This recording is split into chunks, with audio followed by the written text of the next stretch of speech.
Je vais voir ici le troisième théorème, après avoir vu le premier théorème sur les moments, ensuite le second théorème sur les moments, qui est le théorème de Varignon, le deuxième théorème. Et ici, je vais voir le troisième théorème, que je résumerai à la fin, je veux dire, sur une simple vidéo, sans faire de démonstration ni co-quest. Je vais résumer tout simplement les trois théorèmes sur les moments. Alors, ici, le théorème numéro 3, qu'est-ce qu'il dit? C'est les moments d'une force par rapport à deux points que je vais appeler O et O', sont liés par la relation suivante.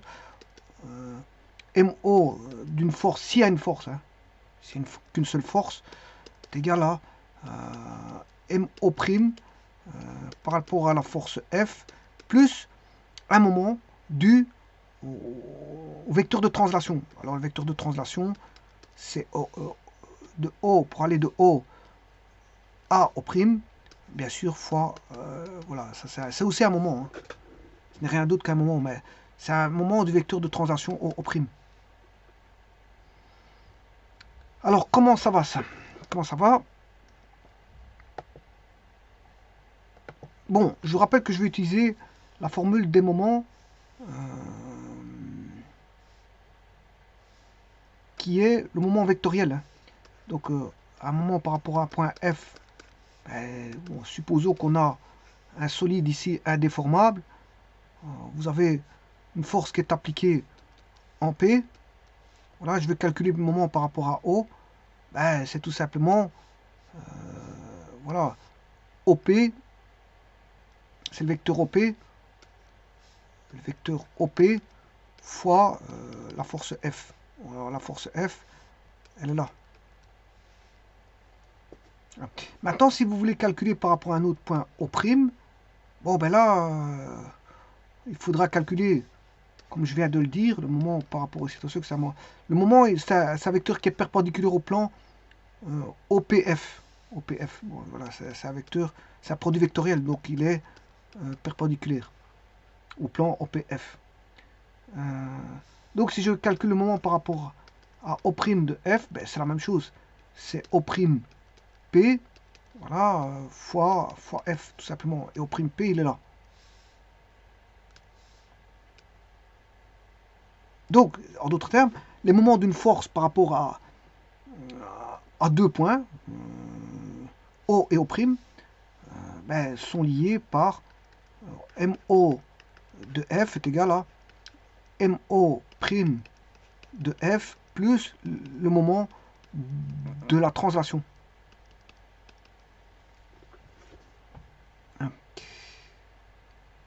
Alors, comment démontrer ça? Alors, supposons que je vais appeler le vecteur OP R. OP, ça va être R. Celui-là, c'est R'. Donc, si vous voulez, ici, c'est R fois F. Et l'autre, c'est R' fois F. Produit vectoriel. Voilà. Alors, comment démontrer ça? Il faut faire jaillir une particularité, je veux dire, du produit vectoriel, une propriété du produit vectoriel.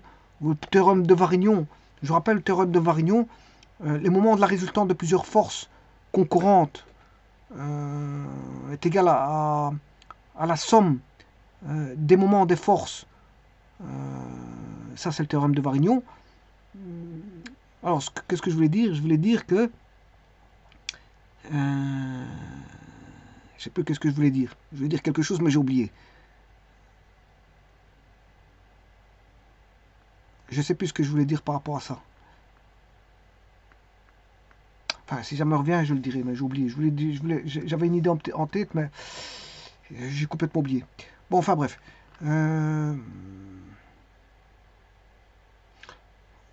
Oui, c'est ça que je voulais dire, ça, je me rappelle. Je voulais dire que le théorème de Varignon, bon, c'est le moment de la résultante est égal à la somme des moments de chacune des forces. La somme est égale à la somme des moments de chacune des forces. Donc, le théorème de Varignon, qui est le théorème numéro 2, pourrait s'écrire. Alors, le théorème 1, c'est que bon, le moment est indépendant du point d'application où on prend sur la ligne d'action.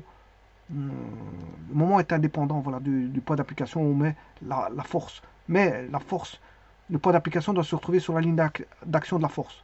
Ça, c'est le théorème 1. Donc, vous choisissez un point là, A ou A', bien sûr par rapport à une force F, du moment qu'il est sur la ligne d'action de la force. Mais si je calcule par rapport au point O, si je fais OA fois F ou OA' fois F, en vectoriel, bien sûr, OA fois F, voilà, c'est égal à OA' fois F, voilà, qui est égal à R fois F. Voilà. Enfin, en module, ce sera égal à R fois F.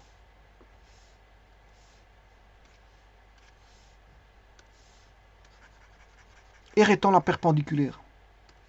Attention, R ici étant la perpendiculaire. Ce sera F fois R. Voilà, ça c'est le théorème numéro 1. Le théorème numéro 2, il vous dit que le moment de la résultante, ce n'est rien d'autre que la somme de chacun des moments des forces pris, je veux dire, en aparté. Et ça, je voulais dire que ce que je voulais dire, c'est que cette propriété-là provient de la distributivité du produit vectoriel, tout simplement. Et donc, dans ce troisième théorème là qui s'énonce, que je viens de dire, que ceci proviendra aussi d'une propriété du produit vectoriel. Voilà, c'est ça qu'il faut faire rejaillir pour trouver ceci. Voilà. Donc, ce qu'il faut savoir, c'est que donc on a un point O, un point O'. Entre les deux, il y a un vecteur de translation O'. Là, j'ai un point P. Là, j'ai un vecteur OP qui est un vecteur R. Là, j'ai un vecteur OP', O'P, O'P qui est le vecteur R'. Et bien sûr, là, j'ai une ligne d'action avec un vecteur F qui s'applique en P. Celui-ci s'applique en P, voilà, mais je l'ai mis en P', voilà, il s'applique en P. De toute façon, il est indépendant d'où on calcule le point. Alors, normalement, je devrais remettre la force ici, mais voilà. Et donc, bien sûr, tout ça, ça concerne un solide indéformable qui est ici. Le système, c'est un solide indéformable. Alors, qu'est-ce que je pourrais écrire? Le moment par rapport au point O de F au niveau vectoriel, donc c'est un vecteur qui est perpendiculaire au plan OPF, est égal à R fois F, qui est OP fois F. Le moment par rapport au point prime, par rapport au point O' est égal à R' fois F. Et je m'excuse. Et c'est là que va jaillir la propriété que je vous disais. Que vaut le vecteur de translation?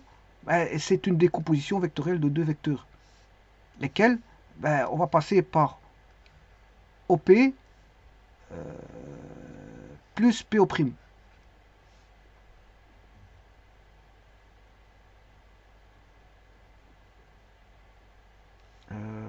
Oui, donc O', on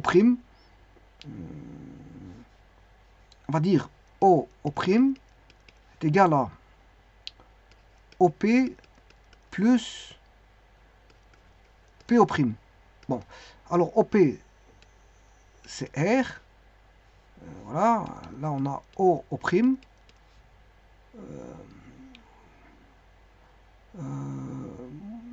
Plus PO'. Voilà. Donc on aura O' moins PO' égale R. Voilà. Alors ça c'est O' plus OP', je prends l'opposé, est égal à R. Et bien là on a bien O' plus R' est égal à R. Et voilà. Donc vous voyez qu'on a ceci, donc c'est une particularité de décomposition vectorielle. C'est juste par décomposition vectorielle. Et donc je vais aller rechercher ce fameux O''R, ce O''R, et d'un autre côté, le R plus O''O. Bon, vous allez voir comment je vais faire, à partir bien sûr de MOF et MO'F.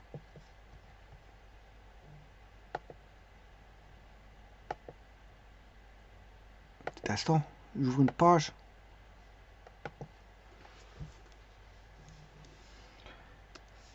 Alors qu'est-ce que je pourrais écrire? MO F, c'est égal à R fois F. Or, R, je vous rappelle que c'est OP fois F. C'est-à-dire que si je passe par O', c'est O' plus O' P fois F. Alors, O', c'est O', c'est le vecteur de translation, plus O'P, c'est R' fois F. Donc c'est O', plus R' fois F. Pour le moment par rapport à O. F. Le moment par rapport à F, par rapport au point O', bon, il ne faut pas que j'écrive mal aussi non plus, c'est égal à R' fois F, c'est-à-dire que j'aurai O' P, c'est parce que R' c'est O' P, fois F, c'est-à-dire que O' P c'est O' O plus O OP fois F. En d'autres termes, c'est O' O plus là c'est R, voilà, fois F. Comme ça, j'ai l'écriture par rapport à MO et par rapport à MO'. Voilà. Donc j'ai deux écritures. Et donc là, je vais utiliser les propriétés du produit vectoriel, qui est la distributivité, encore une fois.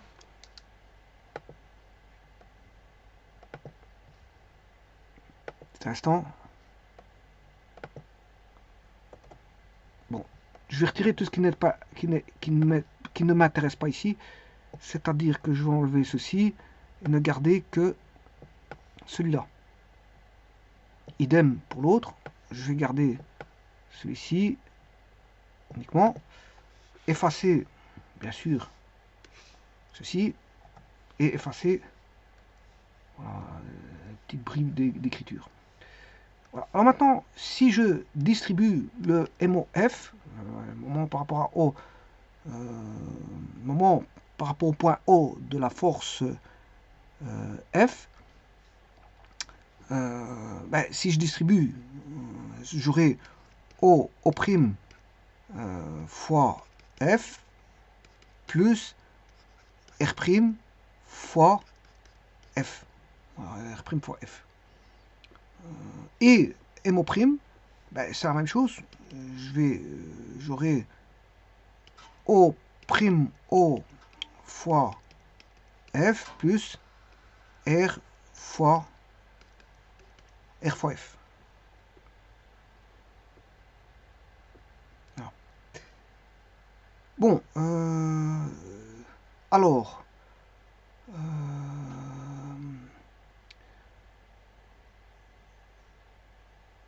ici, si je vais regarder, R fois F, c'est le moment par rapport à O.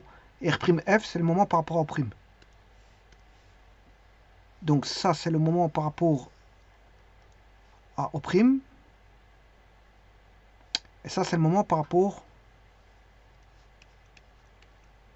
à O.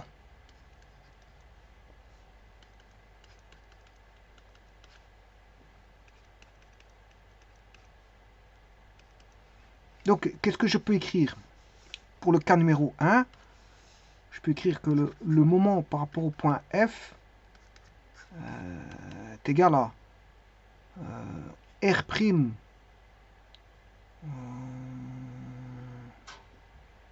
F, qui est le moment par rapport au point O'. Ouais, attention qu'ici, j'ai été un peu trop vite parce que celui-ci, c'est le moment par rapport au point O'. Voilà.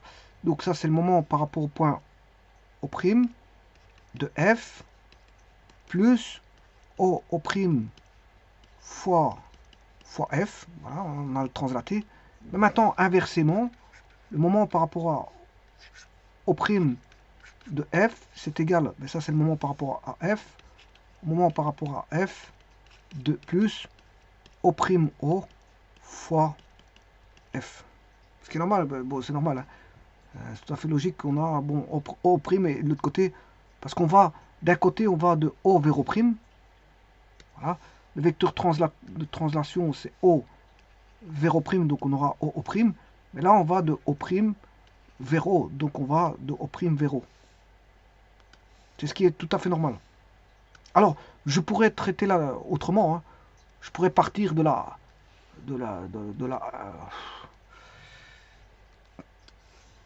je pourrais partir autrement. Hein. Oula.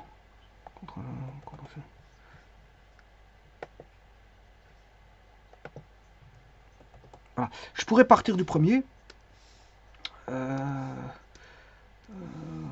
Je pars du premier pour démontrer le deuxième. Je peux faire ça aussi. Bon, c'est MO F moins O prime vectoriel F est égal à MO prime F. Bon, attention qu'ici il y a des flèches. Hein. Bon, là aussi. J'espère que j'ai pas oublié de l'autre côté. À mon avis, j'ai oublié de l'autre côté parce que j'ai dû rajouter des flèches. Donc ici, il y a des flèches. C'est des vecteurs. Voilà. Là, il manque un vecteur aussi. Hop. Voilà. Alors, ceci étant dit, je reviens ici. Ici, vous voyez qu'ici, O', ça peut devenir un plus. Plus, mais à ce moment-là, il faut que j'inverse. Je prends le vecteur opposé, qui est O', vectoriel F. Et voilà, ceci démontre la 2. Donc vous voyez que bon, il y a plusieurs manières. Je peux repartir de la 1 et trouver la 2. Je peux partir de la 2 et trouver la 1. Voilà. Alors, ce théorème, il s'applique aussi pour un ensemble de forces. Parce qu'ici, je n'ai mis qu'une force.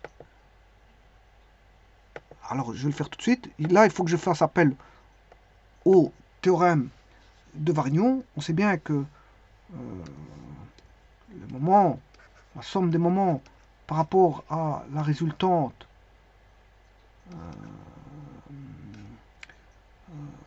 enfin, je me suis trompé, parce qu'ici, il n'y a pas une somme. Il n'y a qu'un seul vecteur, R. Donc ici, c'est le moment par rapport à la résultante, c'est la somme des moments de toutes les forces. Le moment de toutes les forces par rapport voilà, aux forces FI. Si il y en a N, ça va aller de 1 à N. Bon, sur base de ça, bien sûr, ça s'applique bien sûr évidemment à un ensemble de forces concurrentes. Hein. Un ensemble de forces concurrentes, elles sont concurrentes. Donc ici on a un ensemble de forces, mais elles sont concurrentes. Voilà. Et donc qu'est-ce que je pourrais dire? Comme on sait bien que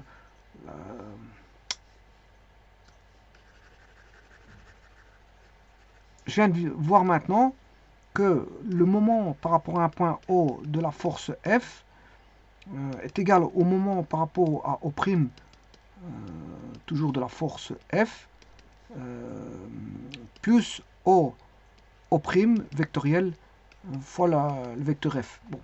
Eh bien, ça, je peux l'appliquer pour un ensemble de forces. C'est-à-dire que j'écrirai à passe ici, je vais avoir le moment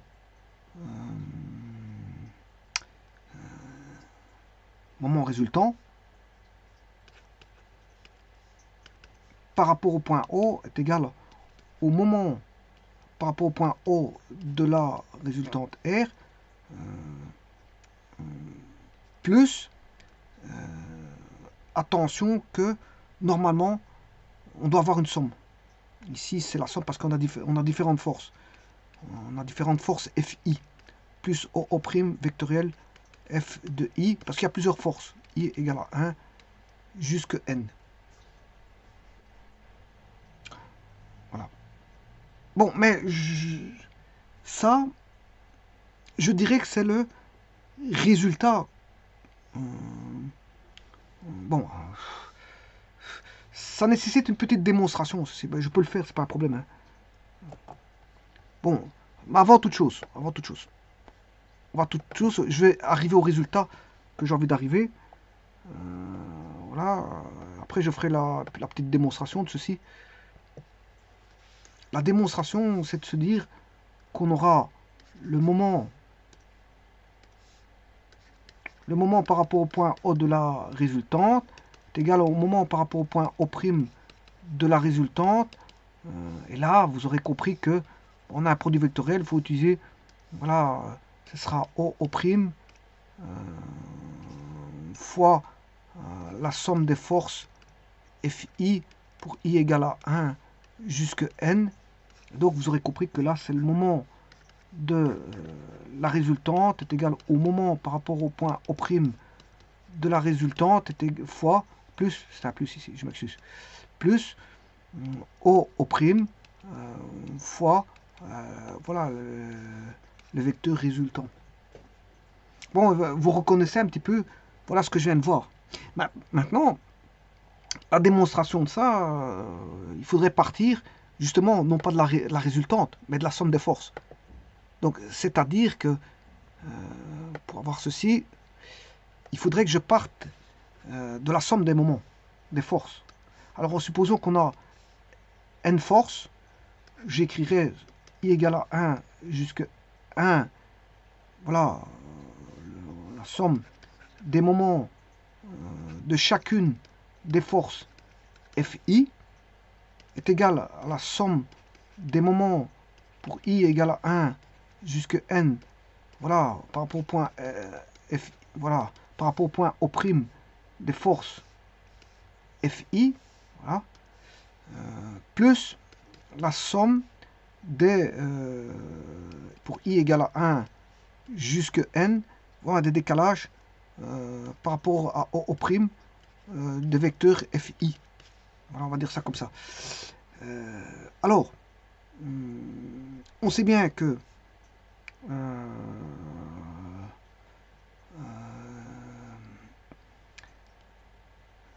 qu'est-ce qu'on pourrait dire là-dessus? Que la somme, on sait que avec la somme, bon, de I égale à 1 jusqu'à N de O', voilà, vectoriel Fi, est égal à la somme pour I égale à 1 jusqu'à N de O',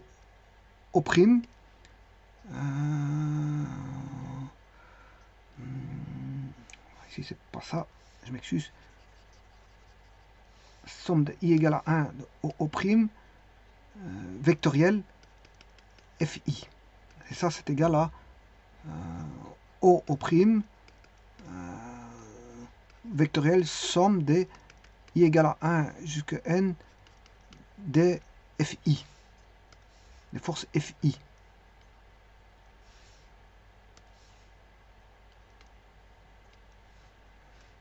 Des forces Fi.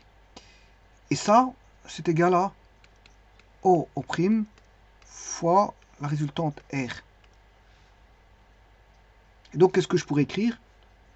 La somme, je reviens à l'écriture du dessus, MO Fi, voilà, pour I égale à 1 jusqu'à N, est égal à la somme des moments par rapport au point O des forces Fi pour I égale à 1 jusqu'à N, plus, et là, vous aurez compris que je dois mettre tout simplement O' vectoriel R, ce qui démontre ce que j'avais montré tout à l'heure. Donc, c'est valable pour une force, mais c'est valable pour un ensemble de forces concurrentes. C'est-à-dire que j'écrirai le troisième théorème. On a 2 points. On veut calculer par rapport au prime. On a un vecteur un vecteur de voilà de translation entre O'. Bien sûr, on a un point P, on a une force F. Voilà. On pourrait écrire quoi? Je pourrais écrire que par rapport à une force, une seule force, le moment par rapport à la force F est égal au moment par rapport au point O' de la force F plus O' vectoriel F. Voilà, c'est assez simple. Le moment par rapport à O' de la force F est égal au moment par rapport au point O de la force F plus O' fois F. Voilà, c'est une autre vue d'esprit. Maintenant, si je fais par rapport à un ensemble de forces concurrentes, c'est le moment par rapport au point O de la résultante est égal au moment par rapport au point O' de la résultante plus O' fois la résultante. Maintenant, si je calcule par rapport au point O' par rapport à la résultante, c'est égal à MO par rapport à la résultante plus, attention qu'ici j'ai oublié un O', il est là, voilà, O' O fois la résultante R. Donc la résultante n'est qu'une voilà, c'est une force un peu particulière qui ressemble à un ensemble de forces, tout simplement. Donc les écritures du troisième théorème de Varignon s'appliquent à une force ou plusieurs forces. Et si c'est plusieurs forces, vous pouvez traiter directement la résultante des forces. Et donc, quelque part, bon, ça provient aussi des particularités aussi du théorème de Varignon. Parce que si je fais, voilà, voilà, ici, vous voyez que la somme des moments, c'est pas ici.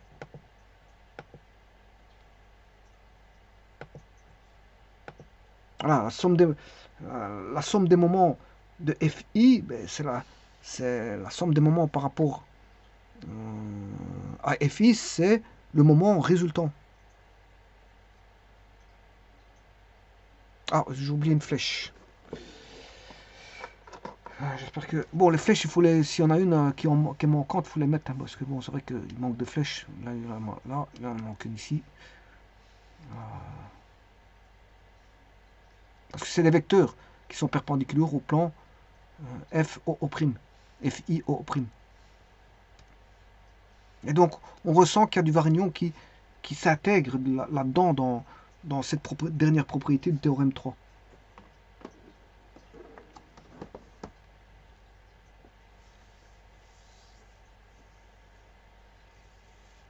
Alors, quand je dis avec, c'est les propriétés du produit vectoriel. Hein.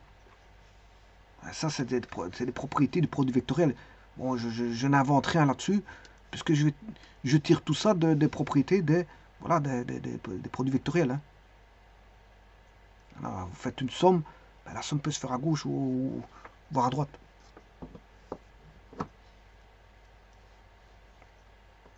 Et si on va mettre du côté droit, pourquoi? Parce que la somme de O', ça n'a aucun intérêt de faire la somme de O'. L'intérêt se fait de I égale à 1 jusqu'à N, elle se fait pour, voilà, pour les forces FI.